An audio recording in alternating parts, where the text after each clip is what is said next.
Good afternoon.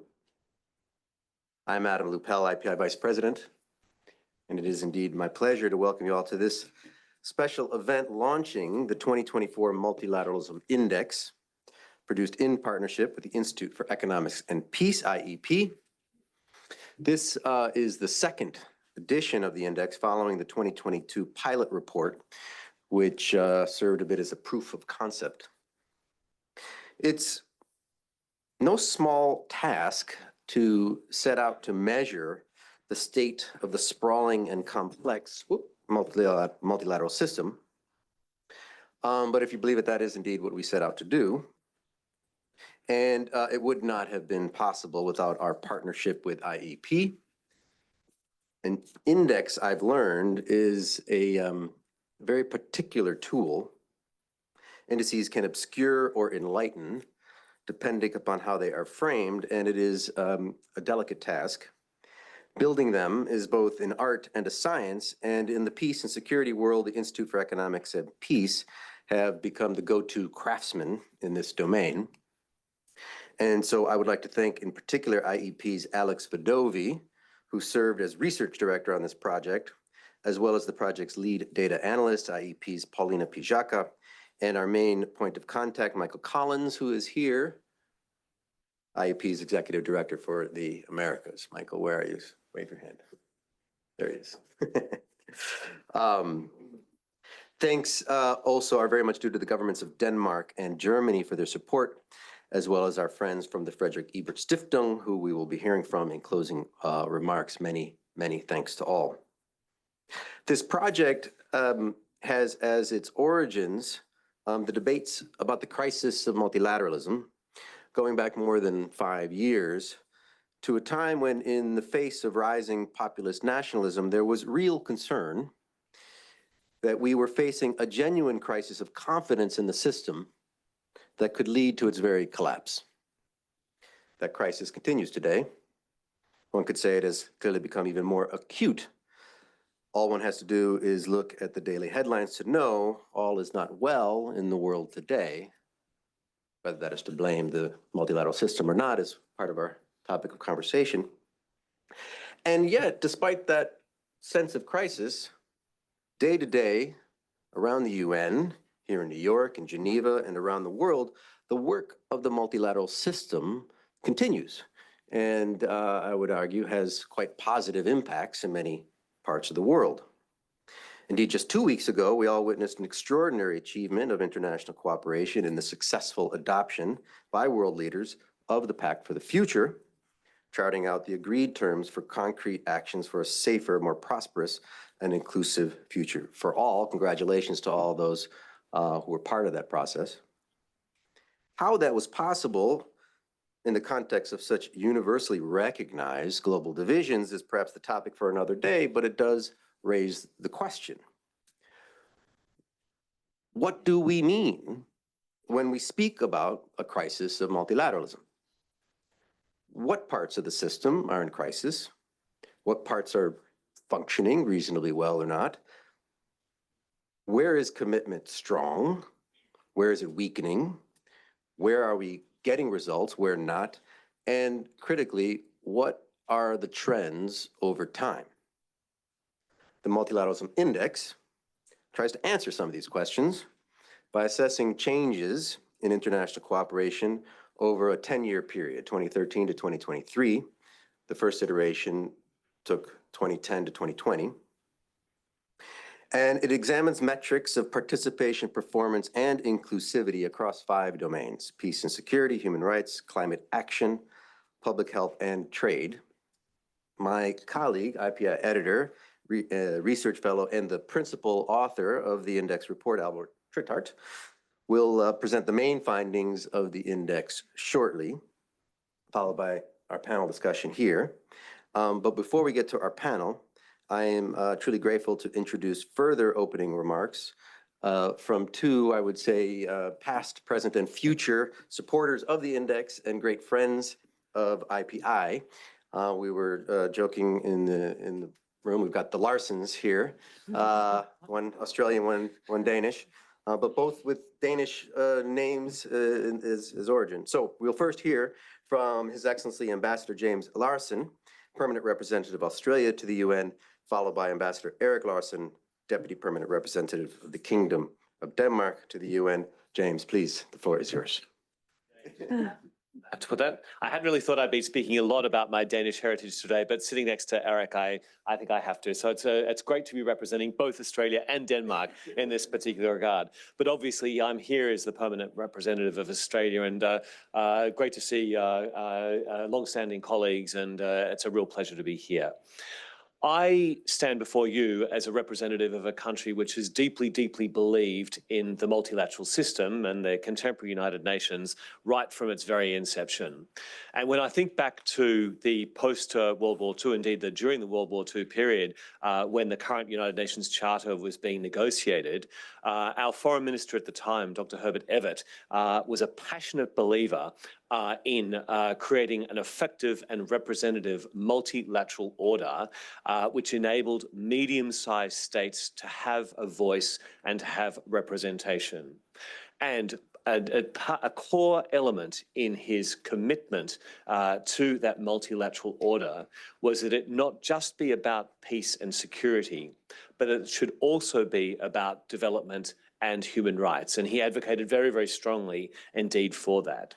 And I'm the inheritor of that commitment and that enthusiasm, which has been a core element of every Australian government's international foreign policy positioning since that time.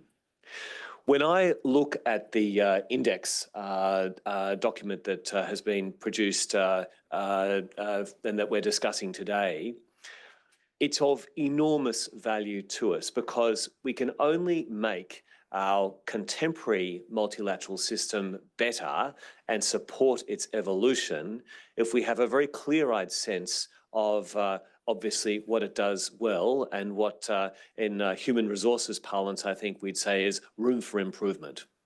And I agree absolutely with you, Adam. The system that we have in place today, we know there are many, many elements, particularly on the delivery side, which it does, perhaps not perfectly, but it actually does very well. And when I think of the work, I've worked for a number of years in Turkey during the Syria crisis. I was ambassador there. I would frequently travel to the Syria border. And I think of those hundreds of thousands of people who would not be alive today were it not for the UN agencies delivering food, medicine, shelter, basic services. And as we know, that level of basic support is replicated in multiple locations around the world every single day. And I don't think we should allow a focus on political impasse that we see here in New York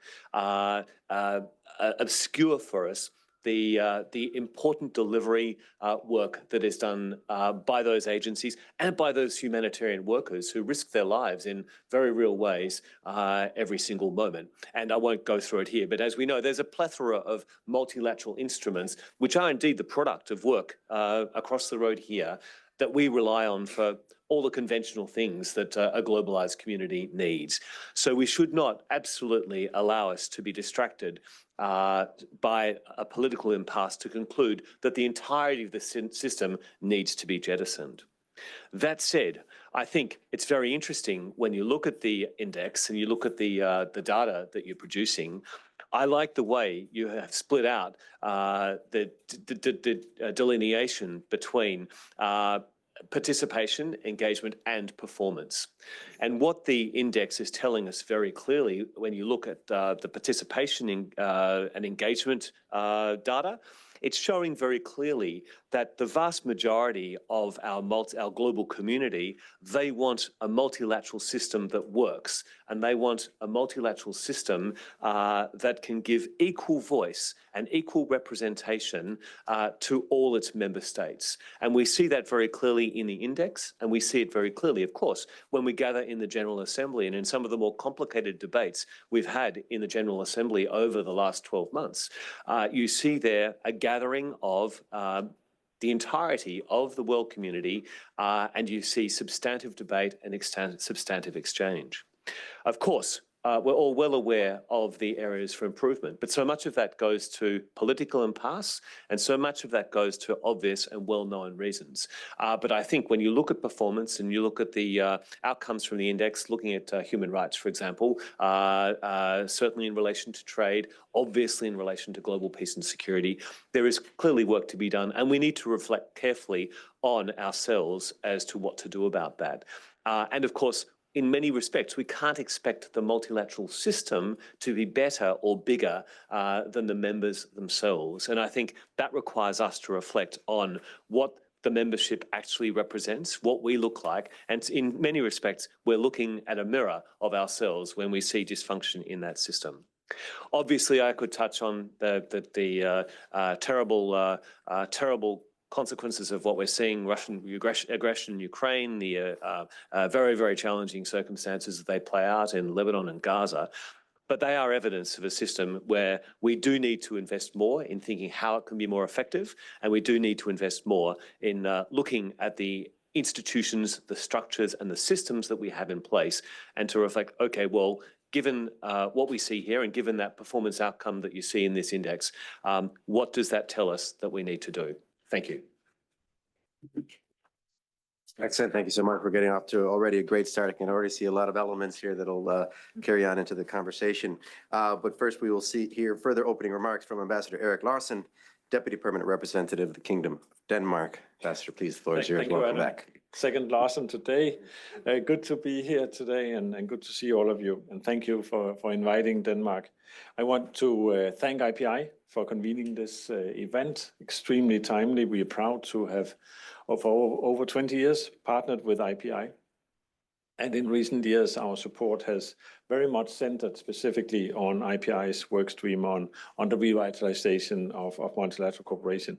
And I would say for small states such as Denmark, multilateralism is really not an option. It's a necessity.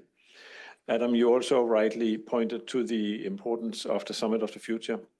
In many regards, a once-in-a-generation opportunity to respond to the recognized shortcomings that we all see, and to look at multilateral responses to the crisis that we are facing.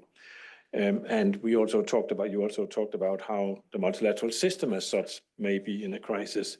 But in some respects, there is hope in the fact that we were managed to quite manifestly with the UN member states to the pact to really show that we continue an engagement in the multilateral system. In the pact, all the member states, and we remember that this is at the highest political level, heads of state and government commit to, and I quote, pledge a new beginning in multilateralism. This is in para 7. And further, in the operative paragraphs of the text, member states commit to strengthen and reinvigorate our commitments to multilateralism. These are very important words. So yes, indeed, we face many challenges. We recognize this. We recognize that we need a global system, far more equal than today, a global system promoting mutual solidarity, fair representation for a future with more equality.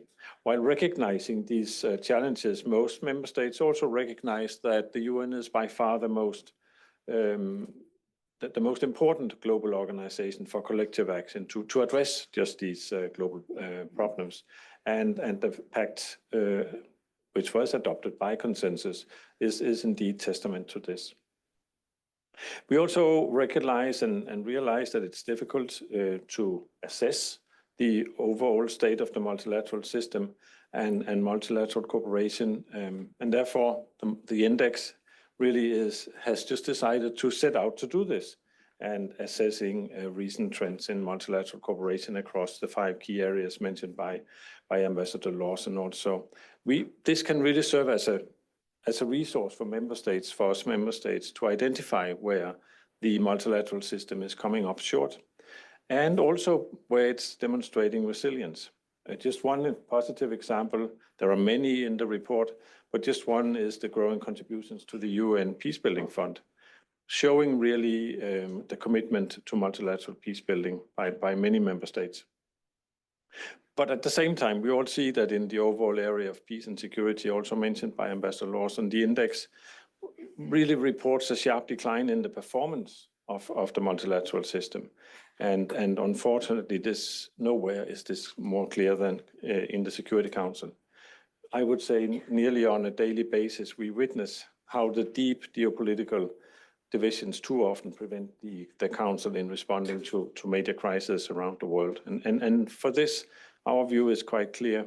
While imperfect, the Council remains the foremost forum for maintenance of international peace, international security, but it has to do more. And as an incoming elected member, we will try to play our part in working to reverse the declining trends that we see that are represented also in the report.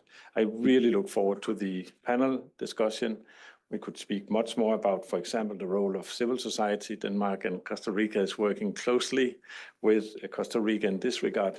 I would say this is one area where we did not do well enough in the Summit for the Future. But this was also on participation. Thank you. Thank you so much.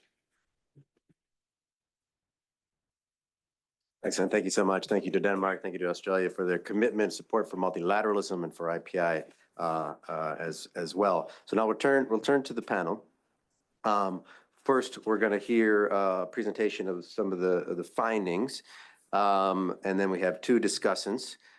We have Ambassador Maritza Chan, Permanent Representative Costa Rica to the UN, and Mintu Pham, co-founder and CEO at Project Starling, and Nan, resident scholar at Carnegie Endowment for International Peace. And after Albert presents, we have a conversation. We'll open the floor for some Q&A, so prepare your questions. You've got in your seat a little two-pager that gives a little bit of a summary of the report, but also there's plenty of reports available. And then we're also going to have closing remarks by my friend Volker Lehmann, Senior Policy Analyst of the Friedrich-Ebert-Stiftung New York office, all by 2:30 or so, because Ambassador Chan has to get across the street for an important first committee obligation. Great. So first off, we're going to hand it over to my colleague, Albert Trittart, editor and research fellow at IPI and principal author for the report. I can also take this as an opportunity to thank Albert for his excellent work on this project. It's been a pleasure working with you on it. Albert, please, the floor is yours. Thank you, Adam. So to start off, I'd like to give just a little bit of a sense of the bones of what's making up this index. So the index includes 45 indicators that are spread out across 5 different domains of multilateral cooperation, which are peace and security, human rights, climate action, public health, and trade. I should acknowledge that these 5 domains are not exhaustive. For example, it would be great to also have a domain on development, on humanitarian affairs. I'm sure you all will have additional suggestions for other domains we could include, and we hope to do that in future versions of the index. And then across these 5 domains, we're looking at 3 dimensions of multilateral cooperation, which are performance, participation, and inclusivity. And I'll walk through some of the findings from each of those 3 dimensions. One other thing I wanted to mention up front is that this index is a little bit different from most other similar composite indexes in that we're not scoring individual countries on their commitment to multilateralism. What we're trying to do is take the temperature of the multilateral system as a whole and identify the state of that system and trends we can see over the past 10 years. There are also a couple other caveats I want to mention before I dive into the findings. This is an inherently difficult exercise to quantitatively assess trends in the multilateral system, because this requires assigning quantitative indicators, numbers, to things that can't necessarily easily be put into numbers. And then, of course, there are also limitations in the data we have available, especially data that's covering this full 10-year period. And this is a challenge that's inherent to any kind of index like this. But I think it's also the value of this sort of index, because it helps us visualize trends over the past decade that might otherwise be difficult to see.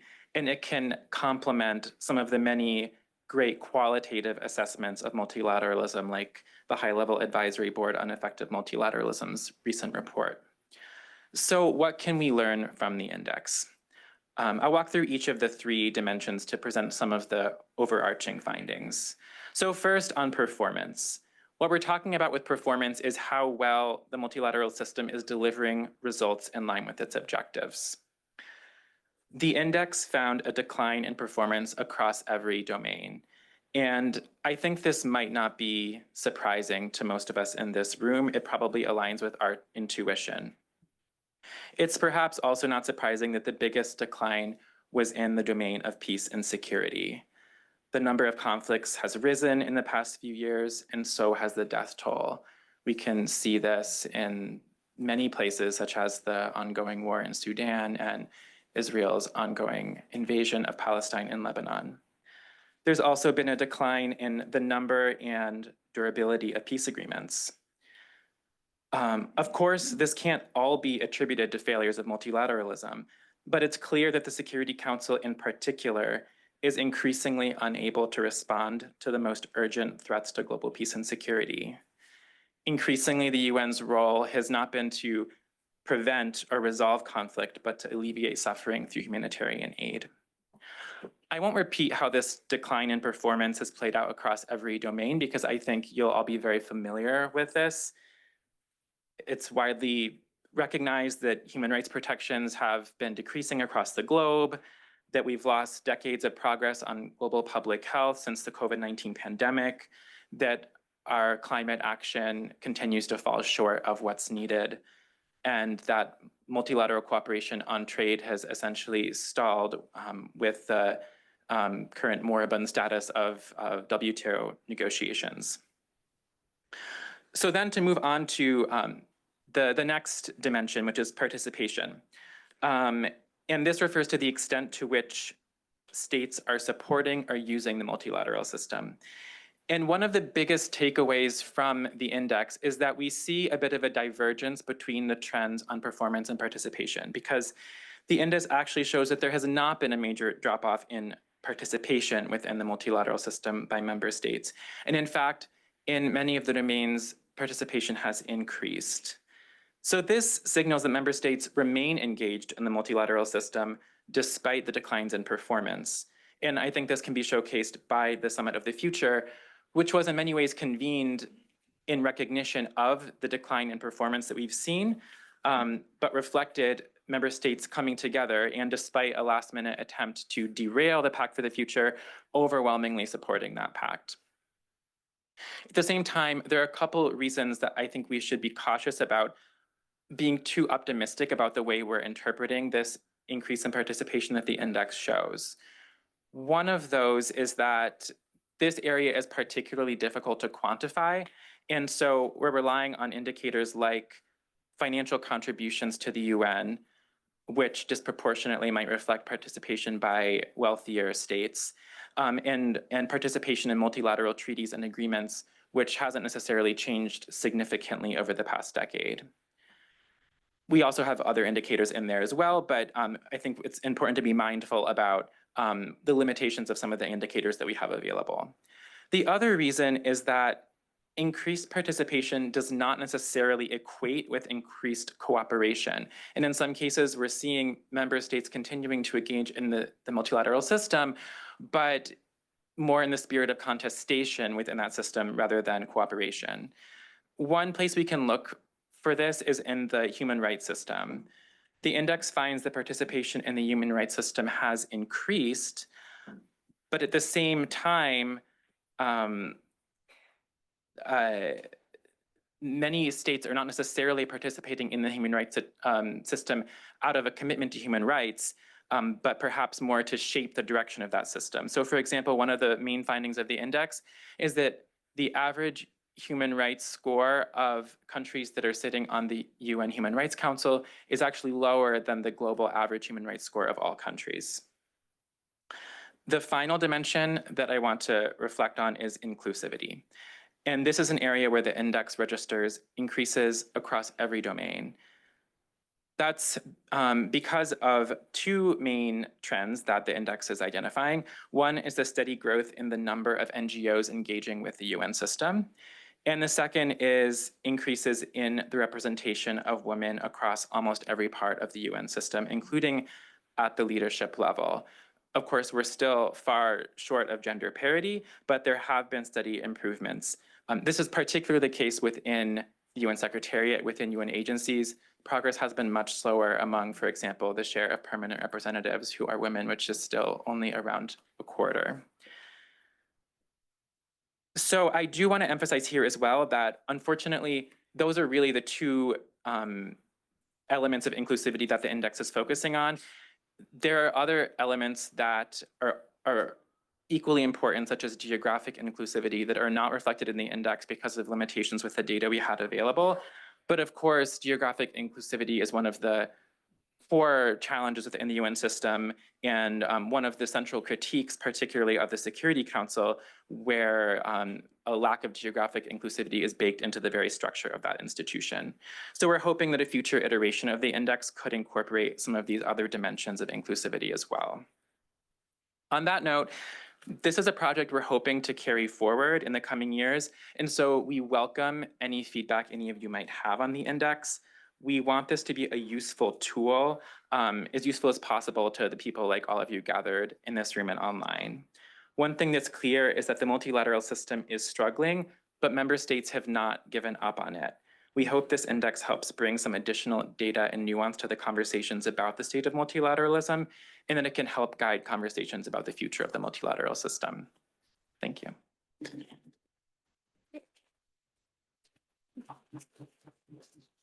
Excellent. Thank you, Albert. I think everyone can see in the charts the really stark contrast between the decline in performance while the increase in metrics on participation and inclusivity. And I think, as you said right at the end there, one of the sort of good news about that, and Ambassador Larson mentioned it as well, is that member states have not given up on the system at all. As a matter of fact, they're engaging on it, engaging in the system. And it's what we're seeing in some way is a shifting balance between cooperation and competition in the system in a moment of transformation and uncertainty. Where is the system going, and where does the competition of who wants the system to go where is critically important. And in my mind, what that tells me is actually not just that member states are engaging, but the importance of engagement. And we have with us actually one of the greatest champions of engagement in the system, which I'm really pleased to have with us here. And so we'll now turn to Her Excellency Maritza Chan, Permanent Representative of Costa Rica to the UN, also Chair of the First Committee on Disarmament and International Security, as well as President of the 4th Review Conference on the Program of Action to Prevent, Combat, and Eradicate the Illicit Trade in Small Arms and Light Weapons in all its aspects. Very good. RevCon 4. Obviously also a longtime leader in issues related to disarmament, which is also covered in the report. And as well, I should mention the Ambassador, Deputy PR of Denmark mentioned the importance of the multilateral system for small states. Ambassador Chan was a big participant in our work over the past year with Singapore on small states. All of that to say, you're very well placed to enlighten us. Please, the floor is yours. Thank you very much, Adam. Excellencies, fellow panelists, my dear friends. Let me start by stressing that I welcome the news in this year's index that women are taking on leadership roles in global governance and deploying to peacekeeping operation is a rising tide, and we should work to hasten that progress into a great wave. Today, for the first time, over half of the senior appointments in the Secretariat are women, as are the majority of all staff in UN support entities.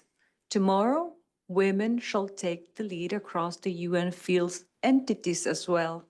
And hopefully, after 80 years of uninterrupted male leadership, the next Secretary General must be a woman.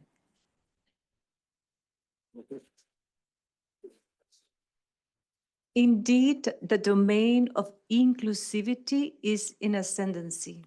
In other domains, however, the index confirms our most dire suspicions. I note with great concern that the domain of peace and security is, in fact, deteriorating more than any other. Armed as we are with the index, with the certainty of the situation facing peace and security, We can do more to amend it than we could ever have done with a mere sense of the situation. The index shows that our greatest challenge in this domain is the abuse of the veto in the Security Council and the failure of treaties to ensure lasting peace as they have been arranged. In answer, we now have the veto initiative thanks to a small group of states led by Liechtenstein, another small state. The veto initiative reorients the GA roles as the backstop for international peace and security. And thanks to the veto initiative, it is incumbent upon the General Assembly, where every member state is a permanent member, to ensure that the Security Council's feeble deadlock does not bring the whole UN system down with it. To answer the index finding that present treaties have failed to secure lasting peace, we now know we must look to this main dimension of participation. On this point, the always vital field of nuclear disarmament provides us with an example of this problem. And let me tell you something. According to UNIDIR, only 1/3 of the participants in disarmament, non-proliferation, and arms control negotiations are women. 1/3. That is very low. And what we're seeing today, and the index talks about this, is that older conventions designed to reduce nuclear tension and cultivate trust are under threat, as Russia and the United States have withdrawn from the Open Skies Treaty. It is not enough for states to congratulate ourselves that a treaty merely exists. Non-nuclear weapon states, many of which are small states, remain at the forefront of disarmament efforts, and we have done so by adopting the Treaty for the Prohibition of Nuclear Weapons in 2017. The negotiation of that treaty was led by Costa Rica.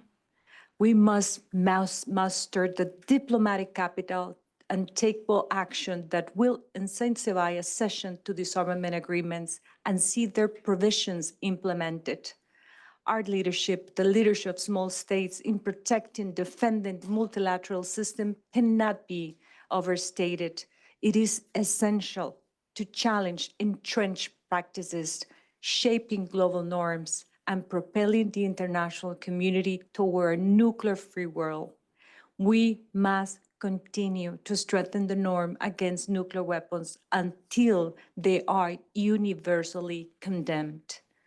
Bringing the index findings before the membership will help guide political attention as IEP, and IPI aid to do, and it will help to secure the political will necessary to seize opportunities within the Charter, and even to recommend to the General Assembly specific, bold reforms of the charters, measures that will deter the abuse of the veto, mitigate it, or nullify it. The wisdom of the International Peace Institute and of the Institute for Economics and Peace in creating the index at this moment cannot be overstated. And we, Costa Rica, appreciate the true potential of their work by reflecting on the usefulness of the measurement itself. Without metrics, people can only rely on their intuition. And when people do that for too long, they will deceive themselves in either of two ways. They come to think their intuition is blind, which leads to despair, or they come to think their intuition is perfect, which leads to disaster. Whoever says this sea is uncrossable or this ship is unsinkable has simply failed to measure. Thanks to the index, we will measure, and we will acknowledge the true value of every step we take. Thus, the index will not only help us to manage enterprises in the multilateral system, It will help us manage ourselves as negotiators and collaborators.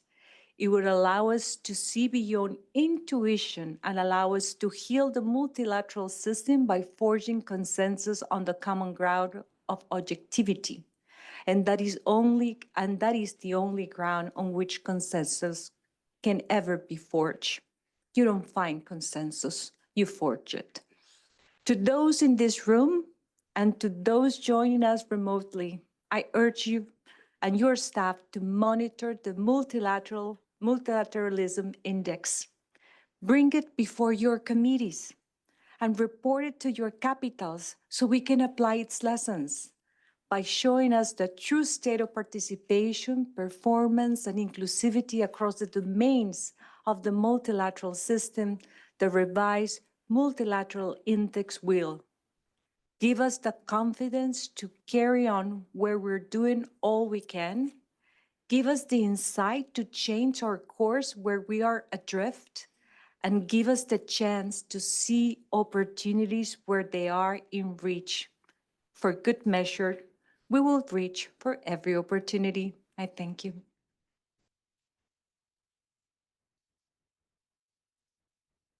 Wow, well, thank you so much for those extremely kind words. You are now hired as a spokesperson for the index. That was tremendous.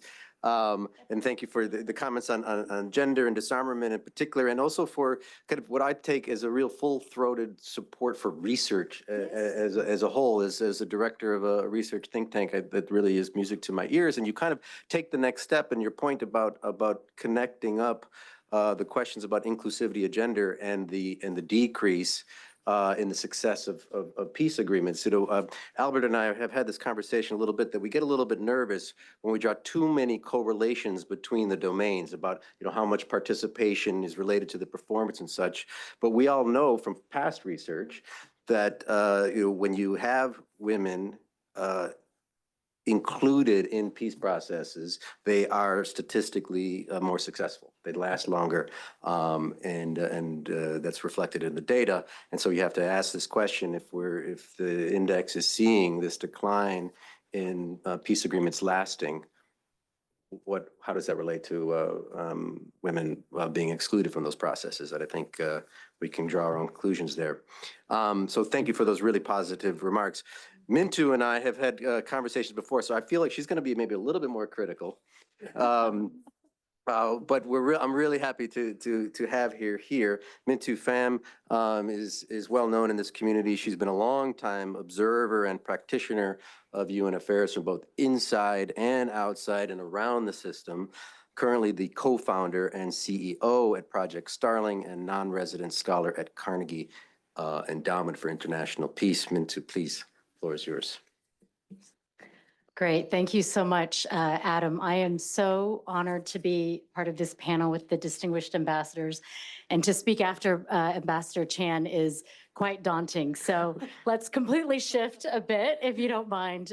She is so inspiring, and I have learned so much from her, especially her leadership of women, but of everybody in the system, and really pushing us to be bolder and more ambitious. And so with that note, I do want to just start with where she ended, which is about opportunities in reach. And I really do appreciate this effort to review, in a way, the previous Multilateralism Index and to update it. This is a great contribution. As Ambassador Chan said, you don't know what you're looking at unless you have a way to measure it, and unless we're actually looking at the evidence to see what's going on. And I think it's a great way to really get at the conversation about whether multilateralism is in crisis. I use this, the previous iteration of this, to teach my students. I teach a class of undergrads at Princeton once a year, one semester a year, that's literally called Multilateralism in Crisis, ? How to make international institutions work better. And this is such a great contribution to that. So I'm looking forward to that. So it is true that I think and the Summit of the Future just demonstrated this, there are calls for solving the crisis in multilateralism, and we really do have to understand where that is. And so just drawing on both Ambassador Larson's comments earlier, that the system and the dysfunction is a mirror of ourselves. I would add that it is also, it's not just a mirror of dysfunction, but I actually think there are highlights and areas where we can have success that we should draw on. And so I want to emphasize that in my comments, and then I'll turn to the bad news. Eric Larson mentioned, where do we show resilience? And so I want to start there because I think there is optimism among all of the doom and gloom. And I want to use that as a frame to provide a little bit of feedback on this, which is that the first iteration of this went to look at the time frame 2010 to 2020. And then the second iteration has looked at the time frame 2013 to 2023. And if you look at that the last 3 years, 2020 to 2023, you've actually seen some really interesting highlights, or I would say successes in multilateral cooperation, that if they were included in this index, I think we would get a fuller picture as to those areas of resilience, where we do see positive trajectories for where global cooperation may be going. I am a multilateralist at heart. I am still clear-eyed because I've been around the UN system for far too long. I had to leave for 4 years to work on American democracy, which is why I'm now back. But just to say, if you look in that period of time, just in those years, you had an agreement to have a plastics treaty, a legally binding plastics treaty. This was in 2022.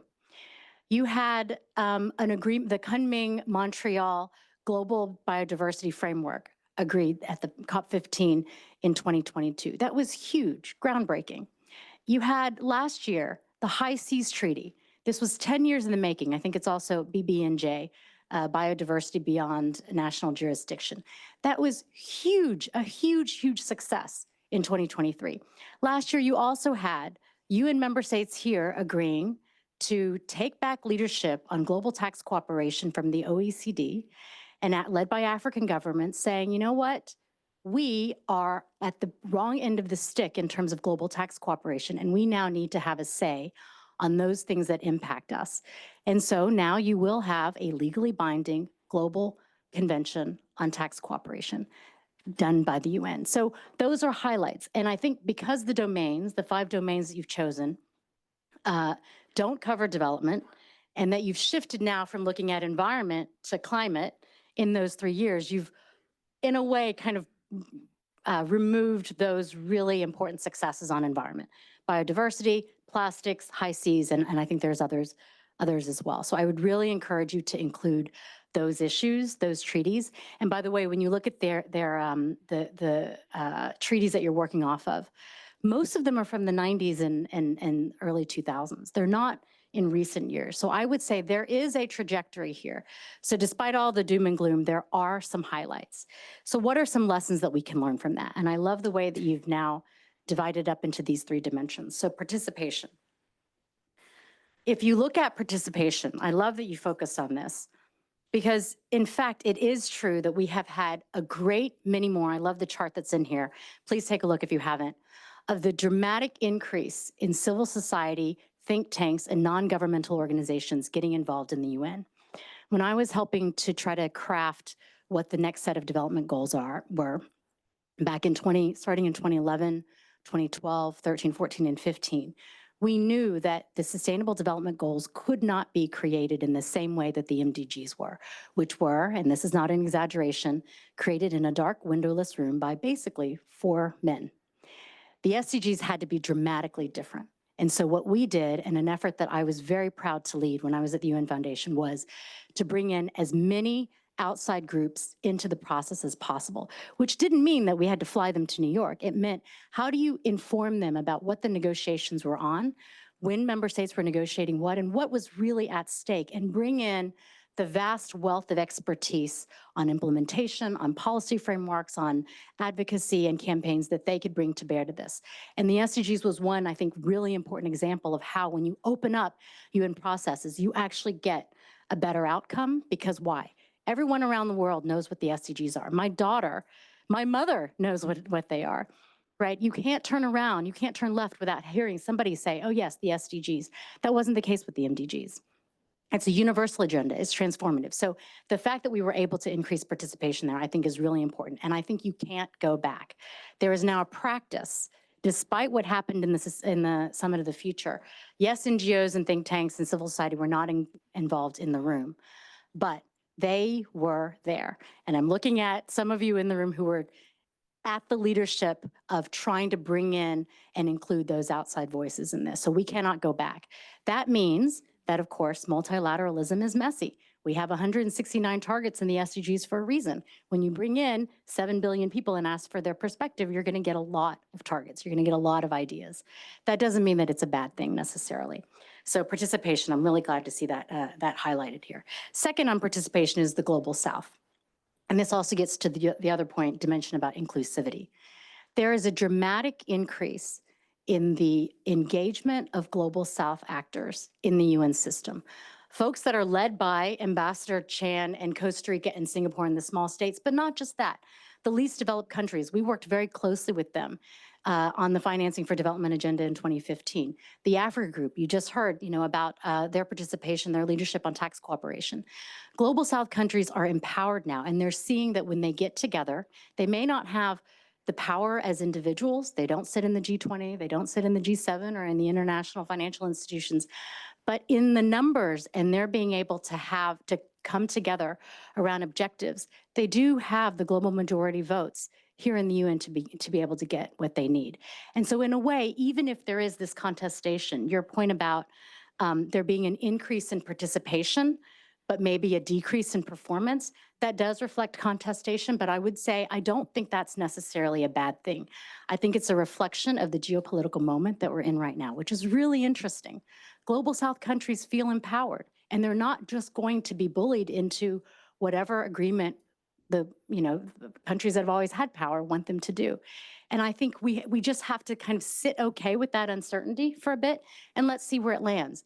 It is a contestation of what the future of multilateralism looks like, and those of us who care about the system need to really invest in that. And I love that Denmark and Costa Rica are really investing in and trying to help engage outside actors in civil society, because I think that is the way that the future of multilateralism is going to go. That also then means that the voices of the Global South, the moral majority in a way, those governments that are bearing, those countries that are bearing the brunt of the global crises should have a say in their own fate. And now I think really the UN system is the only place where that's going to happen. So in the General Assembly, you've seen, and we've seen with the Security Council, they are now saying it's not just going to be the Security Council who decides what happens on peace and security around the world. We should have a say over that too, whether it's through the veto initiative or Uniting for Peace that was codified now in the Summit of the Future. It's actually quite exciting time. So I want to raise that. Lastly, on inclusivity, I think this gender angle is absolutely critical. We also have to look, I think it's really great to see that issues of race and geographic representation have now also been elevated inside the UN system. I will say also, as a former refugee myself, the fact that national identity is the way that we sort of look at geographic representation. I think we need to think more broadly about those things. But my last comment is really about compliance and adherence. So just because we have these multilateral agreements, Summit of the Future, High Seas Treaty, all these things that we've just discussed, that doesn't necessarily mean that they're going to be delivered. And that is, I think, the crux of the crisis in multilateralism. People around the world, I love that you talked about public perceptions. They see the UN as the place to address peace and security issues. And yet, even with the crises and the inability of the Security Council to deal with those things, that is what everybody sees the UN as still being the prime actor on. So I'd love for us to see, how do we then make sure that those norms and values are adhered to? If we say that we're going to, if we say that we're going to deal with high seas jurisdiction and how we manage the high seas, how are we really going to do it? And I don't think it's going to be just up to governments, and it's not just in the hands of the most powerful countries in the world to decide how much money they will give or what policies they will change. It's actually up to all of us, and that is really, I think, the way that multilateralism will go. And so I love the way that you've laid this out. I think it's a lot of food for thought, and I congratulate you, and also would love to continue to see how we learn lessons from this and build on them so that we can have a better multilateral future. Thanks. Brilliant. Thank you. Thank you so much. We'll open the floor. I want to give Albert a chance if you want to respond at all to this point about the periodicity of it. But one thing that sort of, though, to connect your last point with your first point on compliance and these real successes that we've had on the treaties is that in some respects that's in the index, I think that would be reflected in the participation indicators, not necessarily in the performance indicators. So we've had these successes that you are absolutely right to point out on environment and such, but I don't think that's necessarily going against the sort of trends that we identify here, in part because, you know, and disarmament, for example, most of these treaties, they don't have enforcement mechanisms. So you've got the ban on nuclear weapons treaty, but it's not having much an effect because no nuclear powers are part of it.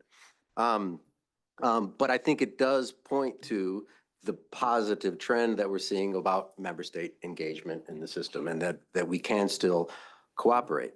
And then your point on the growing empowerment of the global South, I think that is exactly right. I mean, that is why, in many respects, what we're seeing is the multilateral system not necessarily only about a moment of division, but it's about new actors engaging in contestation at a time of transformation and uncertainty. And that, as an observer, is really interesting.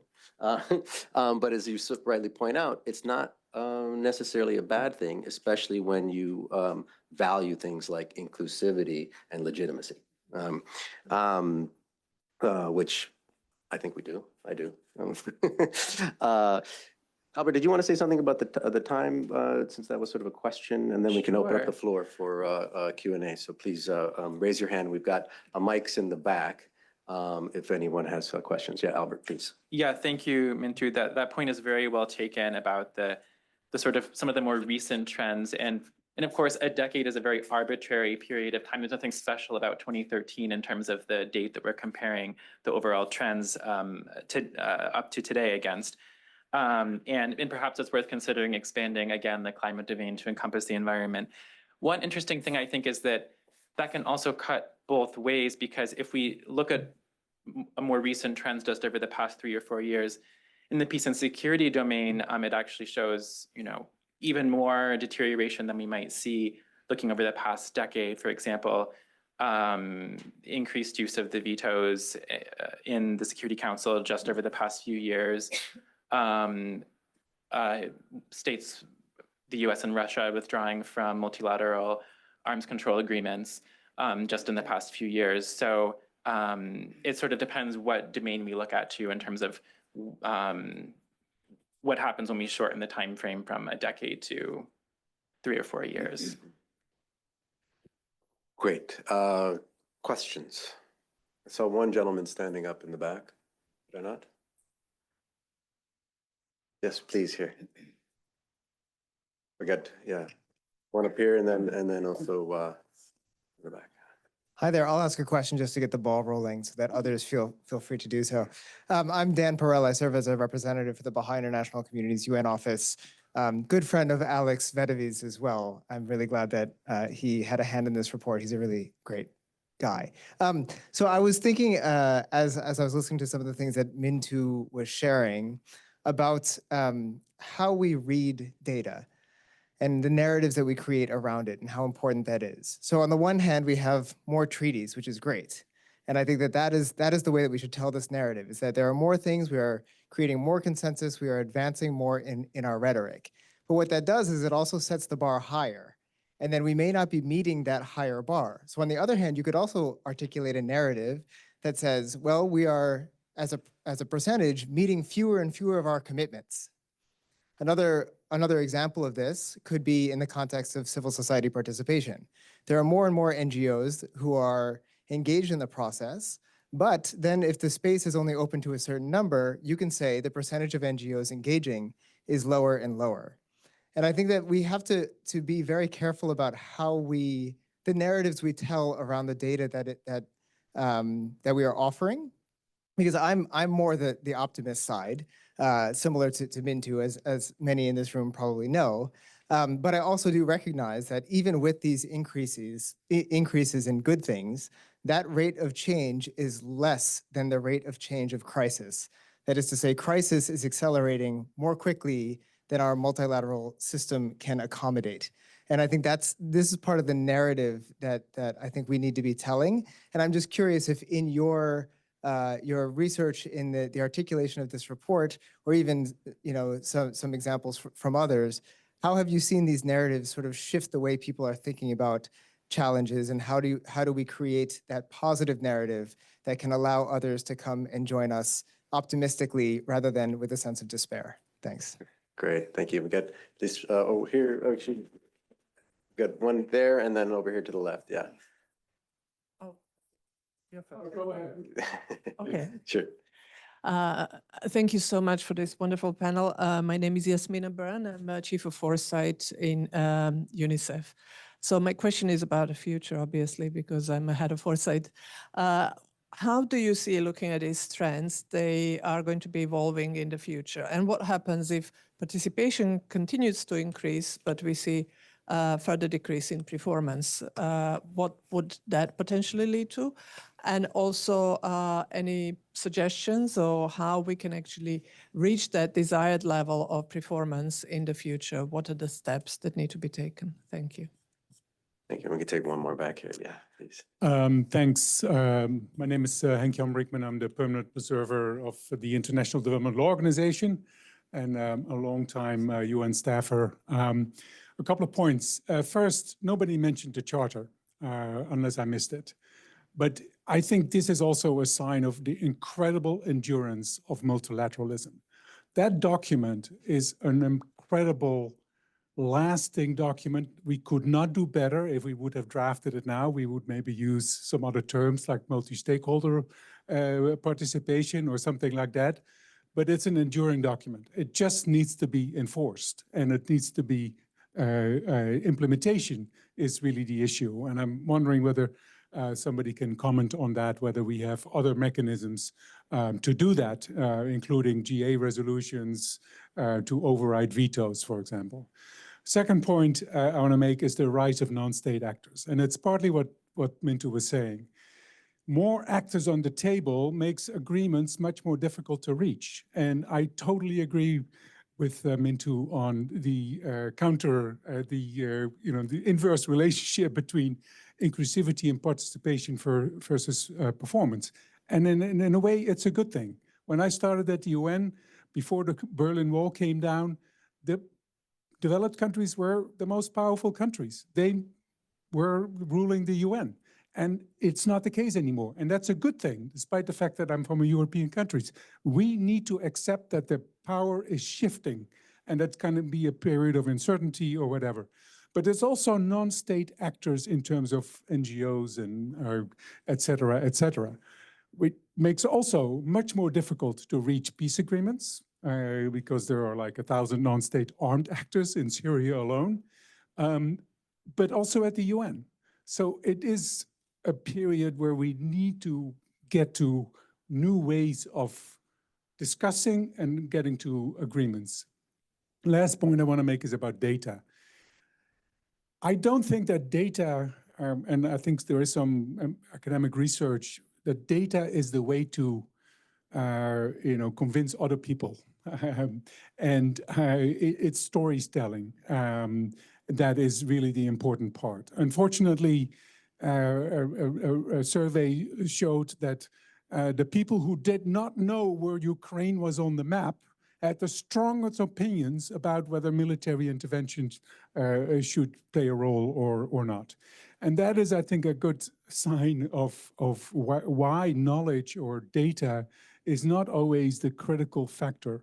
And I'm wondering, in particular, Ambassador Chan, whether you can comment on how can we get to more agreement, despite the fact that we have these incredible different worldviews about the role of the Charter, for example, and how they can be enforced. Thank you. Excellent. Thank you so much.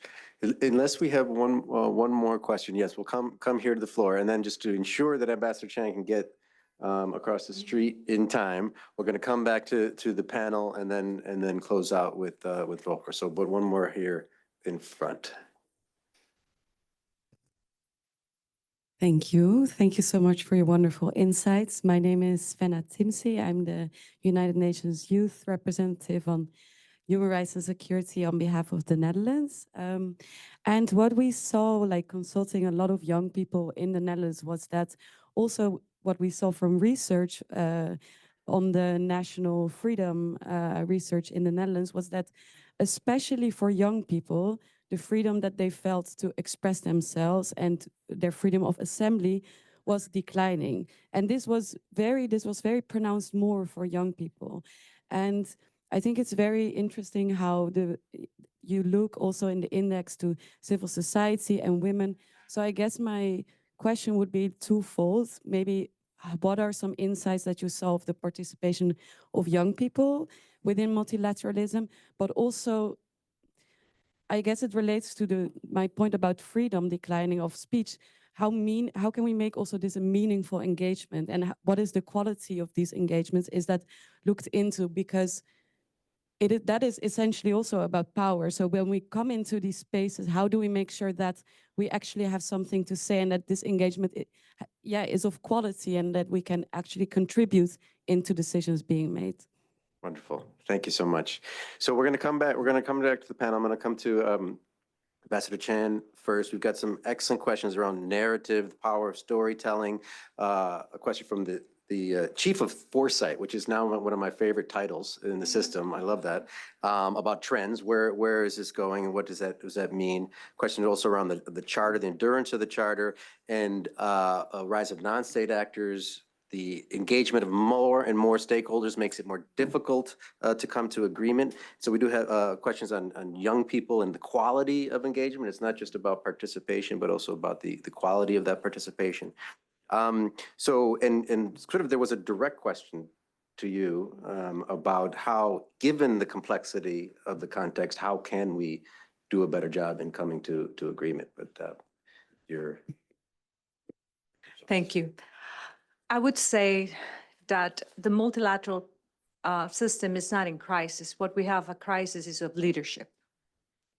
And to answer your question, I would say that we need to start by appointing the right leaders to deal not only with committees, but with facilitations, and take that to the 38th floor of the UN building.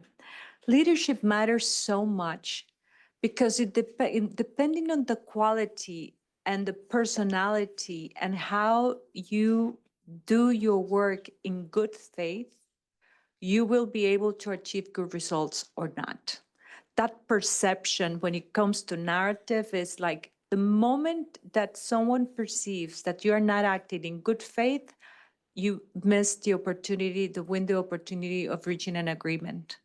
Having that quality, good faith, not only in that is the spirit and the heart of every single international treaty, must be really valued. I insisted during the negotiations of the Pact of the Future that the underpinning of the pact was good faith.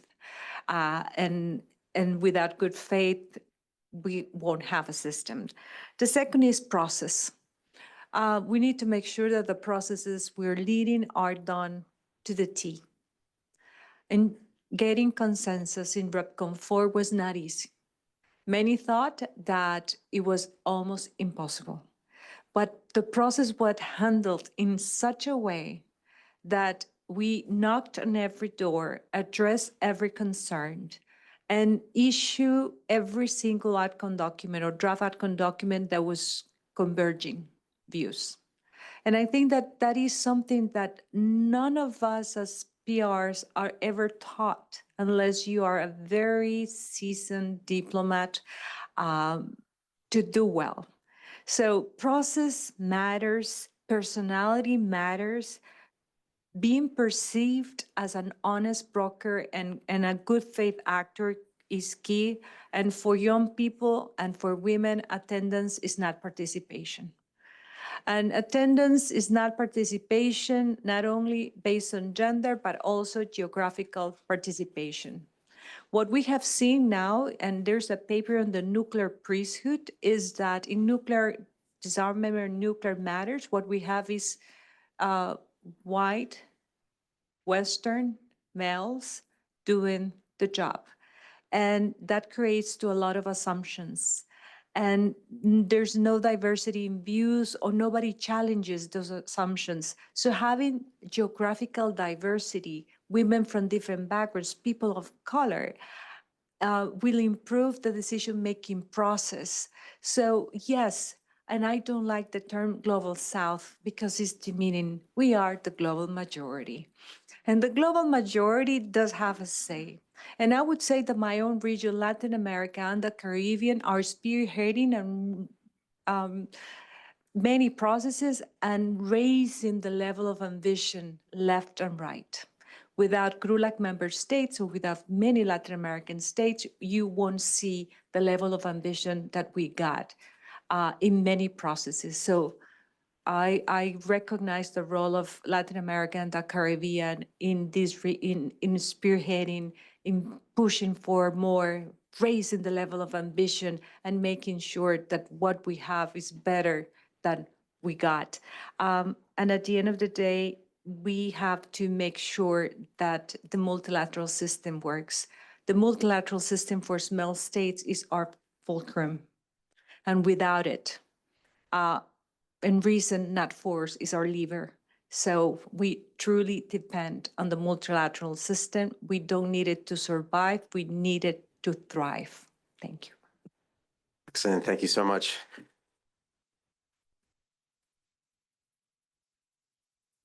We have a crisis of leadership, not the crisis of the multilateral system. Personality matters. Your personality clearly matters. Thank you for your leadership. We're really, really grateful to have you here to take the time. And I know you've got important engagement across the street. So I'm going to go to Mintu now, and then we'll give Albert the last word from the panel, and then we're going to, I'll turn it over for closing to Volker of FBS for closing. Mintu, please, the floor is yours. Great, thank you so much. Great questions and comments. I love having a foresight person in the audience too. You hold us to it. So I'm just going to go to Henk-Jan's question about the charter. I'm in active debates with some of you, even those in this room, about the charter in its endurance.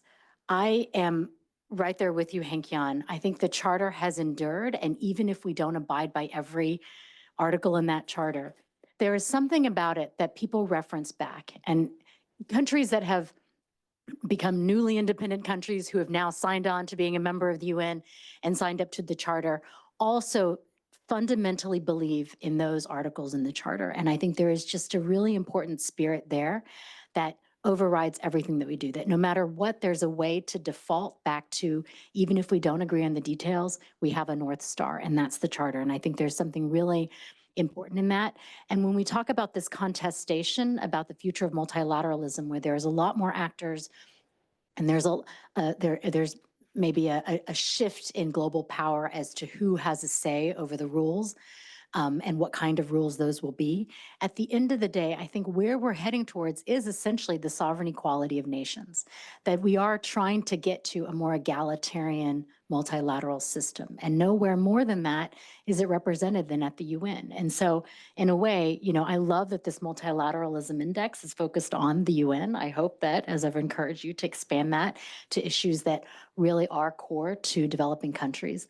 But I do think that is just such a great, important point. And that gets to this point about narrative too, that, you know, the charter was never, you know, Dag Hammarskjöld and Kofi Annan has repeated, and others, you know, bring us to heaven is to save us from hell. And I think, I mean, despite what it can seem around the world right now in very sobering moments, it does feel like we are on the verge of hell on some days.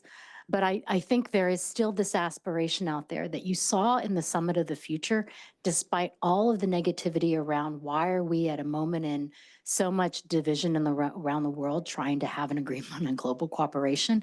But you saw that it was really the aspiration of what does the charter say and how do we now execute on that? So I think that's really important. And the narrative around whether multilateralism works, you can select or cherry pick certain things that give you a very bad view, which for sure on peace and security and human rights, are just not going in the right direction. But there are bright spots, and I want us to try to capture what is in that, which is that there are more voices, people are feeling greater agency, youth need to be represented. You just had the world come together and say, we are safeguarding the rights and interests of future generations and of youth.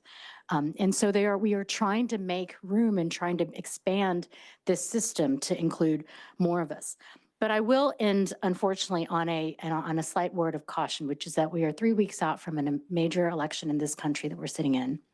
And having worked for 3.5 years on American democracy and looking at the impact, the reason why I left the UN to work on that is because of the impact that will have on multilateral cooperation.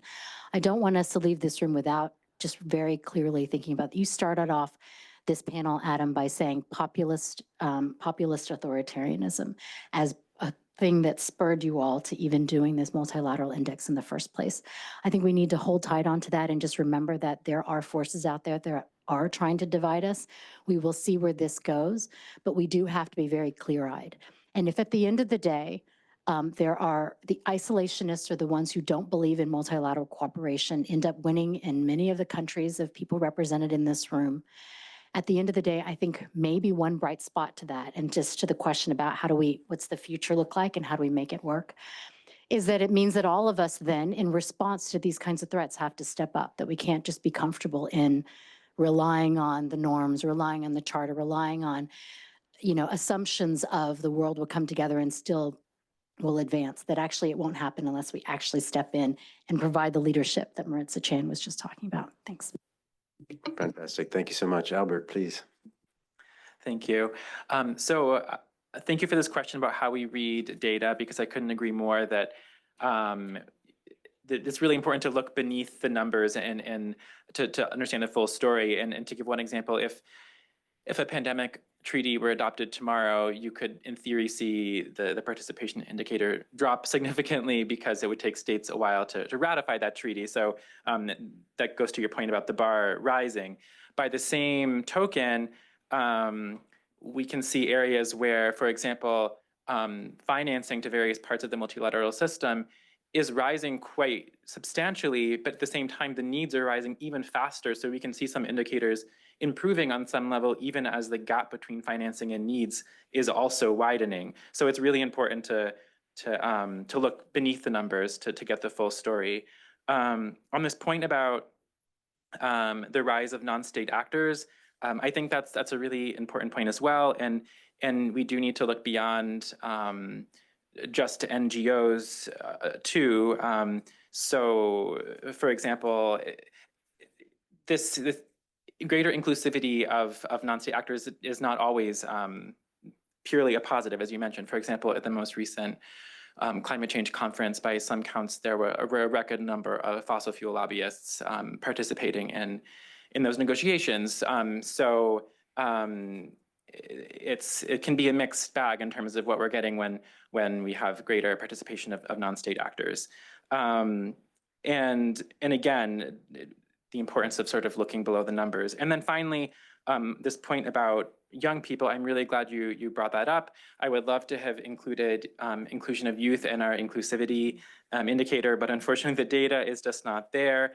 On some levels, you can see the UN trying much harder to engage youth with the creation of an Office of the UN Youth Envoy, for example.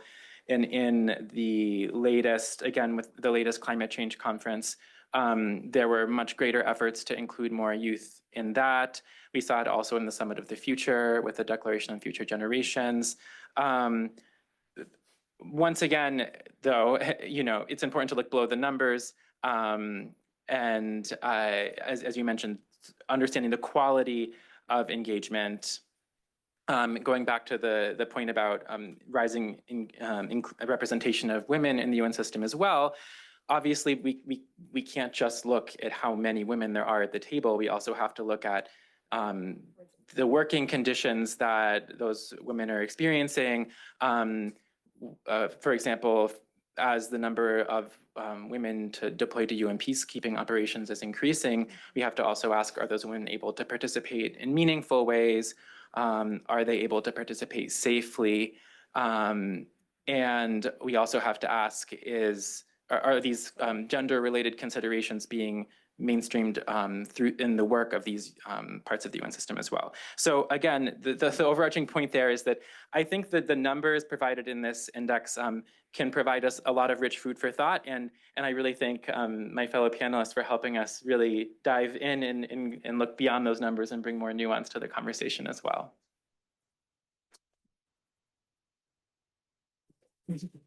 Well, this has been just such a rich conversation, discussion. Thank you, Albert, Maritza, and Mintu for this, for your remarks. Volker, you've agreed to give closing remarks, which after all of this is very difficult. But please, yeah, Volker Lehmann, Senior Policy Analyst at Friedrich-Ebert-Stiftung, New York. Thank you so much, Adam, and thank you to IPI, to the IEP gang who is here as well, but not on the panel, for this excellent report. And of course, thank you to the panelists and their, I think, great contribution to this discussion. Of course, I will not summarize anything, I think, but it reminded me, the discussion and reading the report again, why we as FAS got involved in this project in the first place. And that is, that's a good thing, that you feel, you know, you've been involved in something that's worthwhile, and to continue also, because I mean, it was touched upon several times here, the value of data, or do we believe in certain things that are measurable? I think we, certainly in the US, but maybe also in other Western parts of the world, we have become quite cynical about the value of anything that sounds like objective measurability. And I don't believe this is, there's a grain of salt to many of these approaches too. I mean, I don't want to quote a very quotable former British Prime Minister who said, "I only believe in statistics that I forged myself." We are not here with the Multilateralism Index, but I think it's good to come ahead of the curve and to provide something that people can think about, and to have something at hand to debate about. And this is, I think, in these post-factual times, even more important than ever. And I'm sometimes wondering if this is just a very Western-centric view, if the rest of the world is as post-factual, cynical as we sometimes tend to be in these day and ages. And I'm also reminded that our organization has conducted over the last years a survey on the perception of the United Nations, and very much to our surprise, the public perception of those we surveyed in 15 countries all over the world was always way more positive than the perception or the attitude of many of the governments where they are from vis-a-vis the United Nations. And that includes, by the way, Americans and also Republican voters. So there is hope after the November election, but let's still hope for a good outcome there. One other observation that I had about the findings of the index, mentioned here many times before, the discrepancy between participation and the actual results, the performance, which, I mean, it is fascinating when you think about it, that now we're doing so much less with so much more. Whereas at the same time, the UN is always asked to do so much more with so much less, in terms of financing and otherwise. And this disconnect, of course, has a connect. And so I want us all to think about, what that actually means. And this is, of course, also a plea to member states and others to put their money where their mouth is, and to think about, what can and should be done in the framework of the UN. We mentioned it here several times, the question of implementing what we have signed up to, the UN Charter, but also treaties. I personally think none of this can be implemented only by member states, but to think that only with increased NGO participation, we will be all better off. I think this is again, too simplistic, and it's always the question of how to make the right mix, or maybe play it sometimes indirectly, ping pong, using influences of civil society through the UN and then on their domestic struggle. This is, by the way, for our organization, one of the reasons why we have an office here. I should mention we are a think tank affiliated with the German Social Democratic Party. We have 100 offices all over the world. So this is sometimes how I see we as a civil society organization can sometimes influence processes, believing that you need civil society, but also believing that governments, member states at the UN, also have to be held to account and live up to their promises, and they will not do that on their own, but just to think that we as civil society can do it all on our own is also naive. And so I, would like to end in just saying we have to think where to come together most productively and push the envelope forward. First committee in half an hour, one nice example. There will be many more in the next weeks and years. And we look forward to continue with you on this matter, which I think is a great collaboration. Thank you. Excellent, thank you.